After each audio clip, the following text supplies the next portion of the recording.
नमस्कार दोस्तों, वेद वेदांत चैनल में आपका बहुत बहुत स्वागत है। श्री स्वामी जी के मुख से वेद मंत्रों के सही प्रमाणिक अर्थ जानने के लिए हमारे चैनल को लाइक, सब्सक्राइब और शेयर ज़्यादा से ज़्यादा करें ताकि वेदों का अर्थ प्रमाण सहित सभी के पास पहुँचे। धन्यवाद। ओम यो आसो आदित्ये पुरुषः सो आसो अहम् ओम खं ब्रह्म। आज हम लोग पुरुष सूक्त के 13वें मंत्र पर चर्चा करेंगे। ओम चंद्रमा मनसो जातः चक्षो सूर्यो अजायत मुखात इंद्रः च अग्निः च प्राणात वायुः अजायत। उसके मन से उत्पन्न चंद्र नेत्रों से सूर्य जन्म पाता, मुख से ही इंद्र अग्नि जन्मे, प्राणों से वायु स्वरूप बना। हम लोगों ने पिछले मंत्रों में चर्चा की कि इस पुरुष सूक्त में एक परिकल्पना ये की गई कि यदि प्रकृति को, समाज को एक व्यक्ति के रूप में परिकल्पित किया जाए तो प्रकृति के विभिन्न अंग, शरीर के विभिन्न अंग क्या भूमिका निभाते हैं, प्रकृति और समाज के किन अंगों की व्यक्ति के शरीर के किस अंग के समतुल्य महत्ता, उपयोग या दायित्व है। इस रूप में इस परिकल्पना के आधार पर एक तुलनात्मक परिचय करने का प्रयास किया जा रहा है। ये एक रूपक के रूप में विश्लेषण किया जा रहा है। प्रश्न के रूप में मुख्य 4 अंगों की चर्चा की गई थी। मुख, बाहु, उरु, पाद। हमने तभी निवेदन किया था कि ये 4 अंगों की चर्चा प्रतीकात्मक रूप से है। इनके उत्तर देते समय हम अन्य अंगों की भी चर्चा करेंगे। तो पिछले मंत्र में हमने इन 4 अंगों की चर्चा उत्तर देते समय की कि समाज के कौन कौन से लोग व्यक्ति के इन 4 प्रमुख अंगों के रूप में क्या भूमिका निभा रहे हैं। ये एक संकेत है हमारे समझने के लिए कि शरीर के अन्य जो अंग हैं उनकी भूमिका उस रूप में महत्व अन्य लोगों का भी है। बहुत कुछ हमारे समझने के लिए छोड़ दिया गया है। वेद का आकार सीमित है परंतु वह अनंत कहा जाता है। अनंता वै वेदा, इसी अर्थ गांभीर्य की रूप में वो हमारे चिंतन मनन विश्लेषण के लिए बहुत कुछ है। हमें उसे आगे संकेत रूप में समझ लेना चाहिए। वेद हमें दिशा दर्शन देते हैं, संकेत करते हैं, शेष हमें अपने विवेक से समझना होता है। तो इस मंत्र में उन 4 प्रमुख अंगों के अतिरिक्त अन्य अंगों की चर्चा की जा रही है। क्या कहा गया? चंद्रमा मनसो जाता। चंद्रमा मन से जात उत्पन्न है। ये शब्द हमारे दैनिक व्यवहार के परिचित हैं। चंद्रमा मन सो जाता। वैदिक भाषा व्याकरण के अनुसार जब हम देखेंगे तो चंद धातु का अर्थ हर्षित होना, प्रसन्न होना, आह्लाद होना होता है। चंद्र या चंद्रमा हम उसे कहते हैं जो हमें प्रसन्नता दे, हर्षित करे, आह्लादित करे, उसे हम चंद्रमा कहते हैं। यह कोई विशेष वस्तु नहीं है। जो भी हमें आनंदित, आह्लादित, प्रसन्न करे वो चंद्र है या चंद्रमा है। ये आनंद, प्रसन्नता, आह्लाद मनसो जाता, मन से उत्पन्न होता है। हर्ष, विषाद आदि ये मनोविकार कहे जाते हैं। ये मन के कार्य हैं, मन के प्रभाव हैं। कहा गया है मनसो जाता है, ये मन से उत्पन्न होते हैं। हम प्रसन्न होते हैं, इसका अर्थ है कि हमारा मन प्रसन्न होता है। प्रसन्नता मन को ही होती है, दुख मन को ही होता है। चिंता, तनाव, क्रोध, आवेग, जो कुछ भी होता है, दुख, ये मन को होता है। सुख और दुख मन के विषय हैं। तो चंद्रमा मनसो जाता, ये आह्लाद, आनंद, हर्ष मन से उत्पन्न होते हैं। ये इसका वैदिक अर्थ है। लोक व्यवहार में चंद्रमा हम इस पृथ्वी के उपग्रह को मान लें, उसे ये नाम क्यों दिया गया? रात्रि में जब सूर्य नहीं होता, प्रकाश नहीं होता, अंधकार होता है, तो यही चंद्रमा अपने सीमित प्रकाश से ही सही हमें प्रकाश का कुछ अनुभव कराता है, बहुत आनंद आता है। अंधकार में प्रकाश का महत्व हम उस चंद्रमा से समझ पाते हैं। दिन में तो इतना तीव्र प्रकाश होता है सूर्य का कि बहुधा हमें प्रतीत होता है कि प्रकाश इतना अधिक है कि हमें उसे बचने का प्रयास करना पड़ता है। रात्रि में जब प्रकाश का नितांत अभाव हो जाता है, सूर्य नहीं होता है, तब चंद्रमा से जो सीमित प्रकाश भी मिलता है, अल्प प्रकाश मिलता है, तब उस प्रकाश का महत्व समझ में आता है, उस प्रकाश का आनंद समझ में आता है। इसलिए उसे हमने चंद्र या चंद्रमा कहा है। वो बहुत आनंददायक होता है। उस समय अंधकार में प्रकाश की एक किरण के रूप में, उस गहन अंधकार में प्रकाश की थोड़ा सा आश्वासन देता हुआ ही प्रतीत होता है, तो अत्यंत आनंददायक होता है। तो इसलिए कहा चंद्रमा मनसो जाता। यह उपग्रह हमारे मन से चाहने से उत्पन्न नहीं हो जाता। मन अर्थात मनन करना, विचार करना, केवल सोच विचार करने से ग्रह, उपग्रह, नक्षत्र, सूर्य नहीं बन जाते। उस परम पुरुष के रूप में कह भी सकते हैं कि यदि उसके मनन विचार से ये चंद्र बना, तो सूर्य, पृथ्वी, जो कुछ भी प्रकृति है, सब कुछ उसके उसी मनन से बने। उस रूप में तो सब कुछ उसी के मन का भाव है। अभाव से भाव हो जाना उसके मनन का परिणाम है। हमारे मनन में वो सामर्थ्य नहीं है। हम कुछ विचार करते हैं, उसके बाद कार्य करते हैं, प्रयास करते हैं, तो कुछ कर पाते हैं। तो चंद्रमा मनसो जाता, चक्षु सूर्यो अजायता। चक्षु से सूर्य उत्पन्न हुआ। चक्षु अर्थात देखना, नेत्र, आंखें। चक्ष धातु का अर्थ देखना होता है। तो उससे, दृष्टि से, देखने से, उस सामर्थ्य के लिए कह लें, उसकी तुलना की गई है सूर्यो अजायता। सूर्य उत्पन्न हुआ अर्थात इस प्रकृति में सूर्य का स्थान, सूर्य का महत्व हमारे आंखों की तरह देखने के लिए। सूर्य न हो तो हमें कुछ दिखेगा? कुछ नहीं दिखेगा। जैसा कि अभी हमने कहा चंद्रमा मनसो जाता, रात्रि में जब सूर्य नहीं होता, अंधकार होता है, तो चंद्रमा के सीमित प्रकाश से भी हमें कितना आनंद मिलता है। उस चंद्रमा के पास अपना प्रकाश नहीं होता, उसमें जो कुछ भी प्रकाश है वो सूर्य का ही प्रकाश है। जो देखने का कार्य हम कर पाते हैं वो सूर्य से ही कर पाते हैं। अतः कहा जा रहा है चक्षो सूर्यो अजायत। देखने के लिए आंखों से, नेत्रों से सूर्य का जन्म हुआ, सूर्य उत्पन्न हुआ। मुखात इंद्रा जाग्नि क्या, मुख, पहले भी इसकी चर्चा हुई है।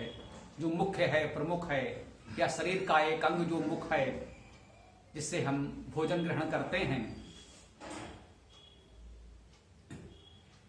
उस मुख से इंद्रोचा अग्नि चा, उस मुख से इंद्र और अग्नि उत्पन्न होते हैं। इंद्र और अग्नि मुख से उत्पन्न हुए। प्रकृति में मुख की भूमिका निभा रहे हैं इंद्र और अग्नि। इंद्र का अर्थ परमेश्वरवान होना, यदि परमेश्वर धातु से इंद्र शब्द की निष्पत्ति है। जो ऐश्वर्यवान हैं वे इंद्र हैं। प्रकृति में सूर्य सर्वाधिक ऐश्वर्यवान प्रकाशवान जीवन का आधार माना जाता है, तो वेद में सूर्य को इंद्र भी कहा गया है। सूर्य भी इंद्र है, क्योंकि प्रकृति में जो हमारा दृश्यमान जगत है, जहां तक हम एक जन सामान्य सरलता से प्रकृति को देख समझ पाता है, उनमें सबसे महत्वपूर्ण सूर्य ही है, सबसे बड़ा सूर्य ही है। तो सूर्य का ऐश्वर्य सर्वाधिक है, ऐसा हमें प्रत्यक्ष देखने में आता है। तो वेद में अनेक स्थानों पर सूर्य को भी इंद्र माना गया है, अर्थात वो ऐश्वर्यवान है। मुख से इंद्र ये ऐश्वर्य उत्पन्न हुआ, अर्थात जिनके पास ऐश्वर्य है वे मुख्य हैं। हाँ, क्या कितनी अच्छी बात कही वेद ने। जिनके पास ऐश्वर्य है, संसाधन है, सत्ता है, वे इंद्र हैं। हाँ, उन्हीं को इंद्र कहा जाता है। जनेश्वर हूं, देवेश्वर हूं, देवेंद्र हैं, जनेन्द्र हैं, भूपेंद्र हैं, ये सब इंद्र हैं विधि विशेषताओं के साथ। तो इंद्र उन्हीं को कहा जाता है जिनके पास संसाधन, सत्ता, शासन का अधिकार हो। ऐश्वर्य का अर्थ ही अधिकार होना, शासन होना है। तो मुख से इंद्र के उत्पन्न होने का भाव क्या है? जैसा कि पहले हमने इसकी चर्चा की, मुख का अर्थ है कि वो ग्रहण तो करता है परंतु अपने लिए नहीं, दूसरों के लिए। जो ऐश्वर्य आपके पास है, इसीलिए आप इंद्र हैं, तो आपकी भूमिका समाज में मुख की होनी चाहिए। आप समाज से जो कुछ प्राप्त करते हैं, जैसे भी आपको मिलता है, आपकी योग्यता से, प्रबंध कौशल से, आपके परिश्रम से, बुद्धि विवेक से आप अर्जित करते हैं, यह सत्य है। सबको नहीं मिला, सब इंद्र नहीं हुए, आप हुए, आप में कुछ विशेषता है तभी आप हुए। परंतु समाज से जिस रूप में भी, जिस कारण से, जैसे भी आपको मिला, आप इंद्र हुए, तो आपकी भूमिका मुख की है। जो मिला है उसे समाज के पोषण के लिए समुचित वितरण कर दें, तो आपकी भूमिका सार्थक हो गई। जिसको राष्ट्रपिता महात्मा गांधी ने कहा ट्रस्टीशिप का सिद्धांत। धन के, ऐश्वर्य के स्वामी नहीं, न्यासी, प्रबंधकर्ता समझें। ये आपके पास इसलिए है जिससे आप समाज की व्यवस्था चला सकें। इंद्र अर्थात शासन सत्ता मुख्य रूप से कहा जाता है। शासक का, ईश का दायित्व क्या है? सहस्र गुण मुत्सर्ज्यम ही बलिम अग्रहत। रघु के लिए, रघुवंशियों के लिए कालिदास ने लिखा है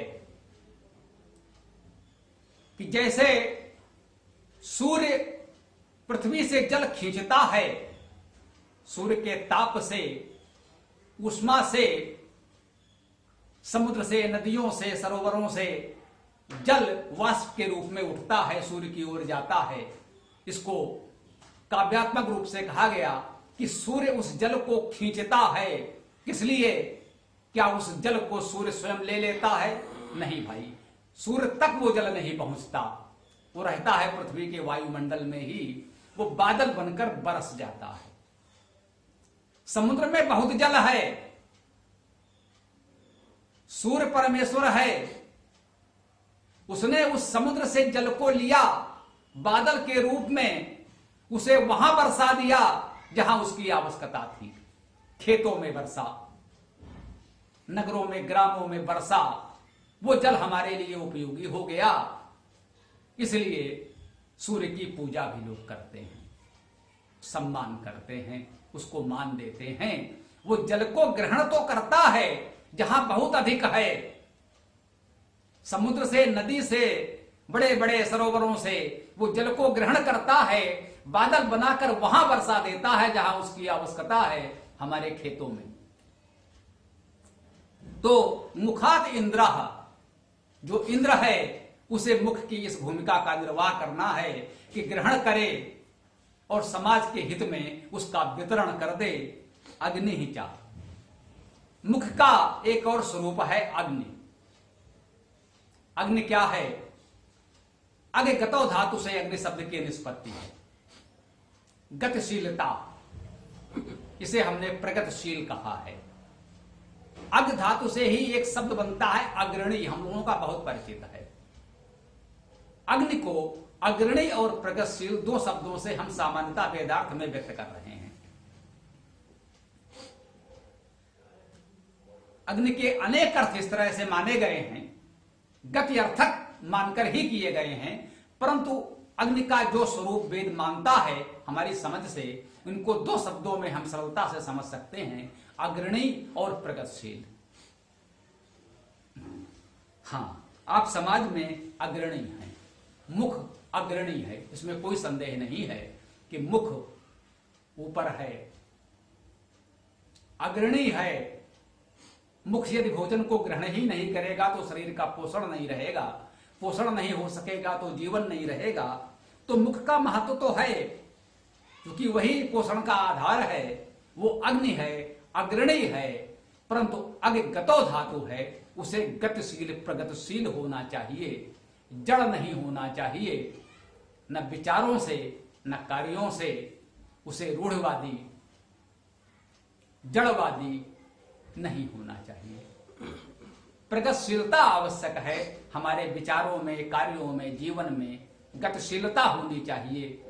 हमें नए नए विचारों को, स्थानों को, लोगों को जानने, समझने, सबके साथ जुड़ने में सक्रिय होना चाहिए, रुचि होना चाहिए। गतिशीलता इतनी जीवन में सदैव बनी रहनी चाहिए। गति नहीं है तो फिर जीवन कहां से होगा? ये सभी हमारे वरिष्ठ कहते आए हैं कि जीवन को सक्रिय रखें, गतिशील रखें, तभी आप मुख हो पाएंगे, मुख्य हो पाएंगे, प्रमुख हो पाएंगे। अंत में आया प्राणात वायु अजायत।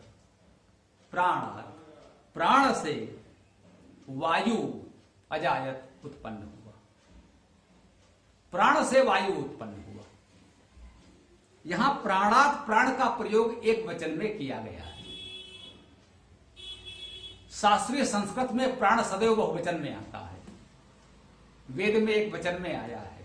प्राण तो एक ही है, उसके विभिन्न रूप, विभिन्न विभाग हमने कर लिए हैं तो बहुत लगता है, लेकिन प्राण मूलतः एक ही है। वेद में प्राण एक वचन है, संस्कृत साहित्य में बहुवचन है। बहुवचन हो सकता है, प्राण के विविध रूप होते हैं, इसलिए बहुवचन बन तो सकता है, लेकिन वो अनिवार्यता बहुवचन में ही आए, एक वचन में नहीं आ सकता।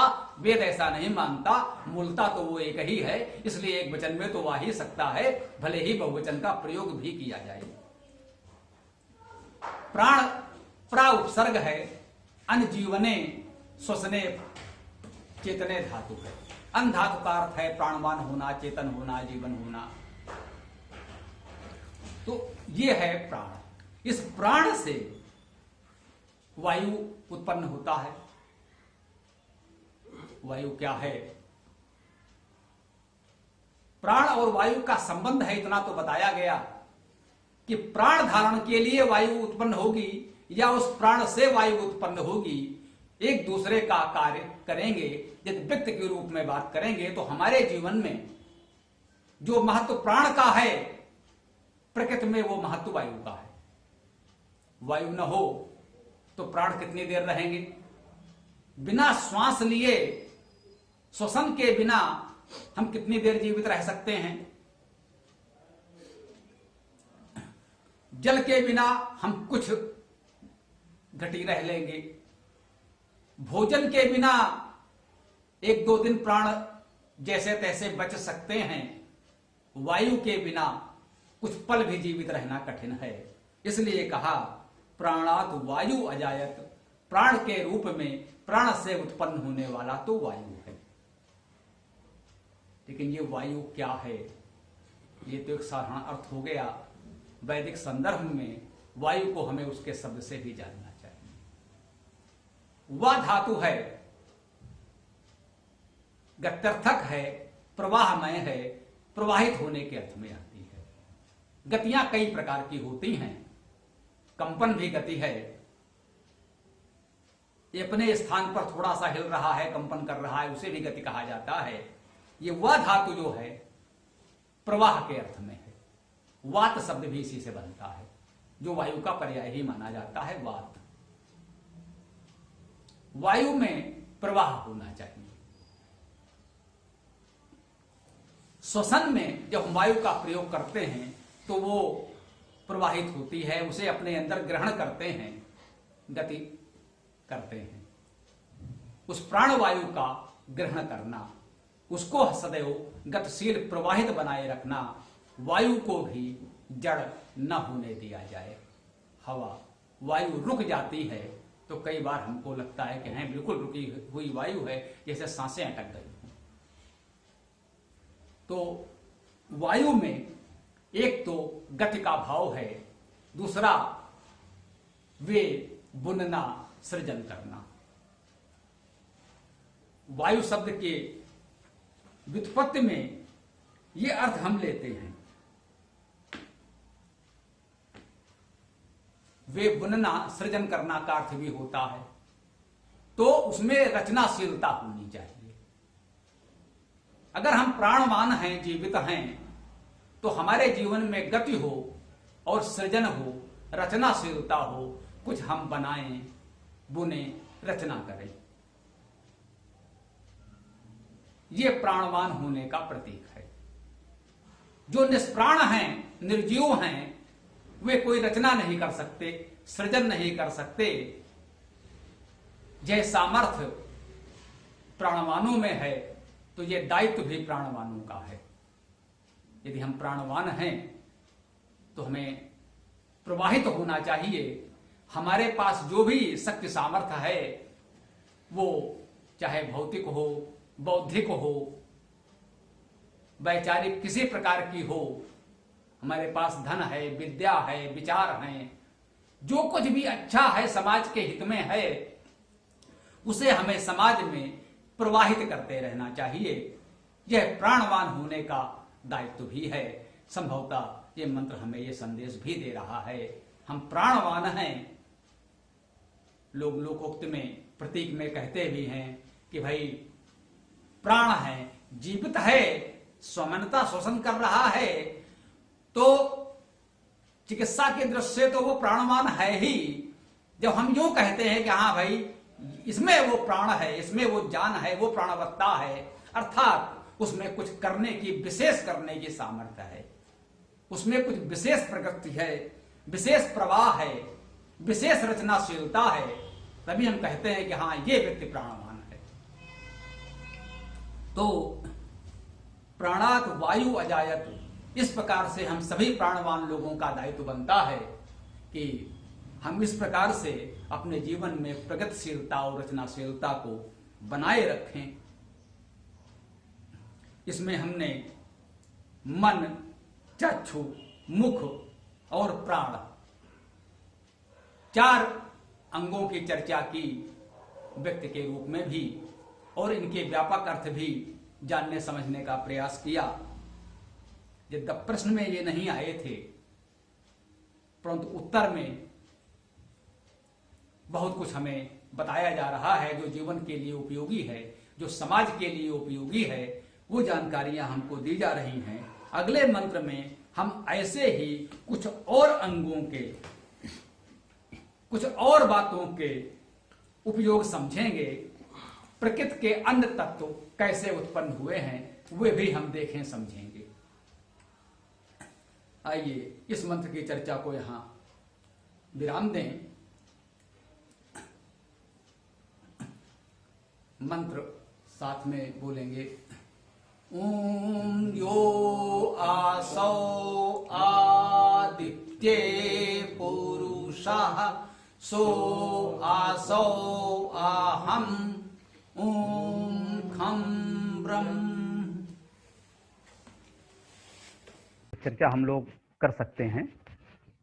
इसमें जो है चंद्र की तुलना जो मन से की गई है, जी तो इसमें लेकिन वैसे जो है बात आती है कि जैसे इस्तेमाल है, जो उपयोगिता है, चंद्रमा की उपयोगिता स्पष्ट नहीं हो रही इसमें। चंद्रमा की जो उपयोगिता है, जैसे सूर्य की उपयोगिता है, प्रकाश दे रहा है, जी ऐसे चंद्र की उपयोगिता उस शब्द से नहीं दिख रही है। उसका कोई है क्या उसका?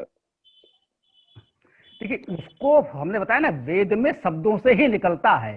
चंद्रमा केवल वस्तु नहीं है, जो उसका वास्तविक अर्थ है वो तो प्रसन्नता आह्लाद ही है।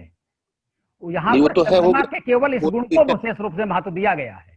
उसका कोरिलेशन होता है ना, कि जैसे कि उसका कोरिलेट करना, जैसे कि सूर्य का है तो सूर्य का तो उपयोगिता हो गई कि भाई वो जो है दिखाने में भी काम आ रहा है, रोशनी काम कर रही, उस रूप में हाँ, उपयोगिता के रूप वो चक्षु के रूप में उसने दिया, ठीक है। तो मन को उसने कहा, क्योंकि वो प्रसन्नता देना उसका कार्य है। रात की उन परिस्थितियों को जो प्रसन्नता देता है, शायद इस मंत्र ने उतनी ही बात को हमें स्पष्ट करना चाहा है कि चंद्रमा उस समय हमें जो प्रसन्नता देता है, आनंद आह्लाद देता है, इसीलिए उसे चंद्र कहा जा रहा है, इसीलिए उसको मन से जोड़ा जा रहा है। और बाकी उसका क्या उपयोग कैसे समझा जाए, वो थोड़ा कह सकते हैं कि शायद वो कहीं और चर्चा हो। यहाँ उसने शायद इतनी ही चर्चा की है जी कि वो आनंददायक जो है वही उसका महत्वपूर्ण है। और साहित्य में उसकी चर्चा हिंदी तक यही आई, घटे बढ़े बिरहीन दुखदाई। अब वो व्यक्ति की मना स्थिति के अनुसार चंद्र को देखकर किसी को प्रसन्नता होती है, किसी को दुख होता है, किसी को क्या होता है। तो ये देखें कि हिंदी साहित्य तक, और देखेंगे फिल्मों के कई गीतों में भी इसका इस रूप में कुछ प्रयोग हो जाएगा। तो चंद्रमा का मुख्य प्रयोग लोगों ने मन के अवस्था के लिए ही किया है साहित्य में, वेद से लेकर के और लोक भाषा तक। ये तो हम लोग देख ही रहे हैं। जी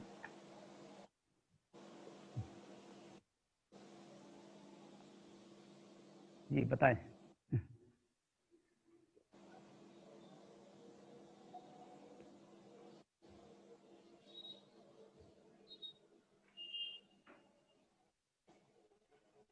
इसमें अपग्रेड लिखा है, अगर अपग्रेड दबाएंगे तो नई सिरे से शुरू करेगा। हाँ, फिर लेकिन अभी टाइम चलता नहीं नहीं, वो ठीक है, मैं जानने के लिए पूछा। कल का चल रहा हो। अच्छा अच्छा, जो भी है। जी सर बताएं।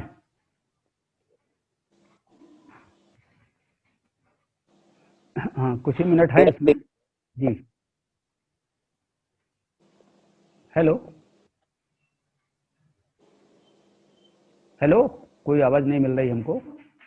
मेरा इतना ही था। जी जी, तो डॉक्टर कृष्णदत्त जी कुछ बताएंगे? हाँ, ये कह रहे हैं कि जैसे मन लगातार परिवर्तित होता रहता है, क्षणे क्षणे यन्नवतामुपैति जी, और इसी तरीके से चंद्रमा की भी स्थिति बदलती रहती है, इसीलिए इन दोनों की तुलना अक्सर की जाती है। हाँ, ये भी एक महत्वपूर्ण बिंदु है। मन जी, तो आपका विषय और है, मन तो आप के बहुत अच्छा बोल सकते हैं। जी, और मन के रुग्ण होने की बात भी चंद्रमा से जोड़ी जाती है। पहले ऐसी अवधारणा रही है कि समुद्र में जब ज्वार भाटा आते हैं तो उसी में स्थिति मन का आवेग बहुत ऊंची और नीची स्थिति में जाता है और प्रायः मनोरोग हो जाता है। जी, यानी पागलपन को, सैनिटी को उसी से जोड़ा गया है। इसीलिए पागल खाने को ल्यूनाटिक असाइलम कहा जाता था। ल्यूनर यानी चंद्रमा। जी जी, तो उसको इसलिए मन से हमेशा, आपने भी कहा, स्वामी जी ने भी कहा, मन से हमेशा तुलना करी गई चंद्रमा की। नहीं, ये बहुत महत्वपूर्ण जानकारी आपने दी। तो यही है कि जितनी जानकारी आपको हो उतनी अच्छी व्याख्या। नमस्कार मित्रों, पूरा वीडियो देखने के लिए आपका बहुत बहुत धन्यवाद। अगर आपको वेदों के विषय में और अधिक जानकारी प्राप्त करनी हो तो हमारे चैनल को लाइक सब्सक्राइब करना ना भूलें और ज़्यादा से ज़्यादा इसको शेयर करें ताकि वेदों के विषय में जानकारी और लोगों तक पहुंचे। अगर आपको और अधिक जानकारी चाहिए हो तो डिस्क्रिप्शन में हमने अपना मोबाइल नंबर और वेबसाइट और ईमेल आईडी दे दी हुई है। अगर किसी भी विषय में आपको ज़्यादा जानकारी प्राप्त करनी हो या कुछ सवाल जवाब करना हो तो उसमें आप अपना सवाल जवाब भेज सकते हैं। धन्यवाद।